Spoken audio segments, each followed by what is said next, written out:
ამერიკის შეერთებულ შტატებსა და ჩინეთს შორის სავაჭრო მოლაპარაკებები დღეს ლონდონში გაიმართება. დონალდ ტრამპის თქმით, დაგეგმილ მოლაპარაკებებში ამერიკის დელეგაციას სახაზინო მდივანი სკოტ ბესენტი, ვაჭრობის მდივანი ჰოვარდ ლუტნიკი და სავაჭრო წარმომადგენელი ჯეიმსონ გრირი წარმოადგენენ. შეხვედრამ ძალიან კარგად უნდა ჩაიაროს, აღნიშნა ტრამპმა. ჩინეთის საგარეო საქმეთა სამინისტროში კი აცხადებენ, რომ ამერიკასთან ეკონომიკური და სავაჭრო კონსულტაციების მიზნით ლონდონში ქვეყნის ვიცე-პრემიერი ჰე ლიფენგი ჩავა.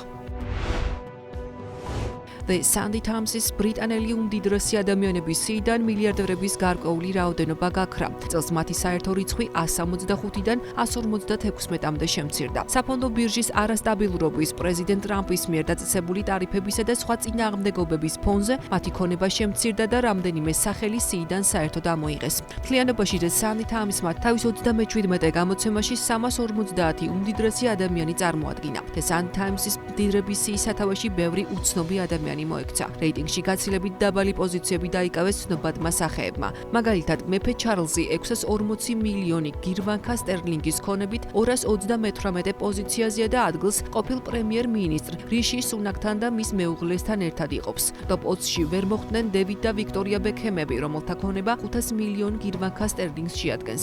ისინი 273 პოზიციაზე არიან. როულინგი 945 მილიონი გირვანქა სტერლინგით 168 ადგილზეა. ხოლო სერ პოლ და ნენსი მაკარტნიები 151 ადგილზე არიან მილიარდ 3 მილიონი გირვანქა სტერლინგით. ცნობილ ბრიტანელ მაგნატებს შორის ლორდ შუგარი 1,1 მილიარდი სტერლინგით 145 ადგილზეა, ხოლო სერ რიჩარდ ბრენსონი, რომლის ქონებაც დაახლოებით 2,42 მილიარდ სტერლინგს შეადგენს 72-ზე.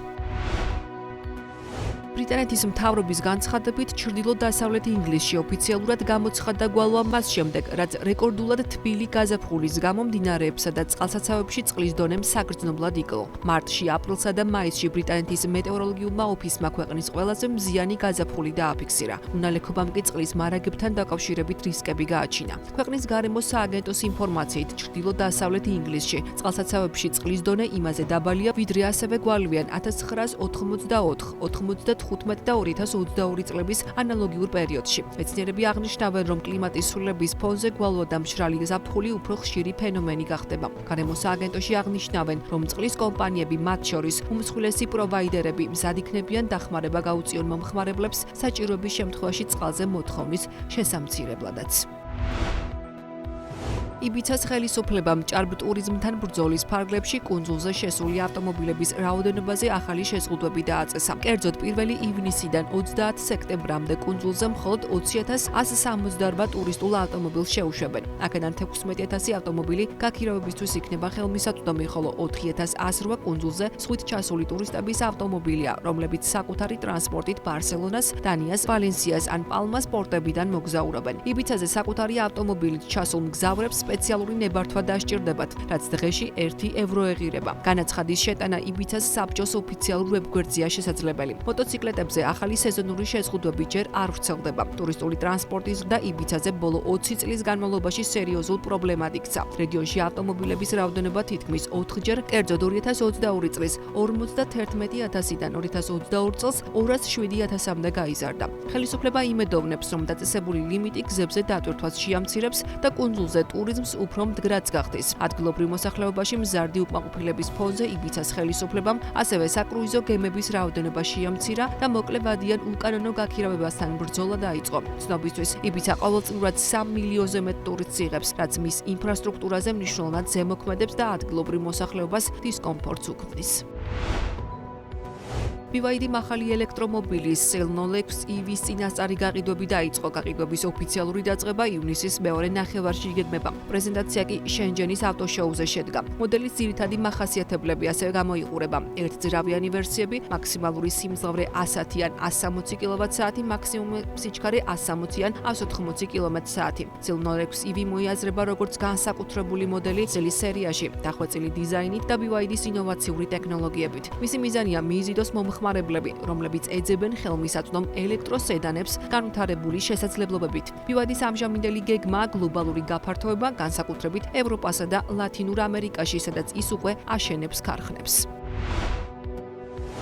მუზეუმების გლობალური ბაზარი დინამიკურ ტრანსფორმაციას განიცდის, რასაც ხელს ტექნოლოგიური განვითარება, დაფინანსების მოდელების ცვლილება და დამთვალიერებელთა მზარდი მოლოდინები უწყობს. 2025 წელს მუზეუმების გლობალური ბაზარი 9.14 მილიარდ დოლარადაა შეფასებული. მუზეუმთა შემოსავლის 40.2% გაყიდულ ბილეთებზე მოდის, რაც მათი მაღალი საგანმანათლებლო ღირებულებით აიხსნება. ინოვაციური გამოფენების და პროგრამების წყალობით მუზეუმებს ვიზიტორებისთვის აბსტრაქციული კონცეფციები რეალობაში გადმოაქვთ და ცოდნის მიღებას არატრადიციულ მეთოდებს ქმნიან. ამასთან, მუზეუმთა ბაზრის ანალიზის თანახმად მართვის ტიპის მიხედვით 2025 წელს მუზეუმთა 50.2% საჯარო სეგმენტზე მოდის. როგორც წესი, ადგილობრივი მთავრობების მიერ მართული საჯარო მუზეუმებისთვის ინკლუზიურობა და კულტურული ძეგლების განურჩევლად ყველა მოქალაქისთვის გაზიარება პრიორიტეტია. ასეთი მუზეუმების დიდი ნაწილი სტრატეგიულ ლოკაციებზე, ქალაქის ცენტრებშია განთავსებული, რაც მათ ტურისტებისთვისაც მიმზიდველ სანახაობად აქცევს.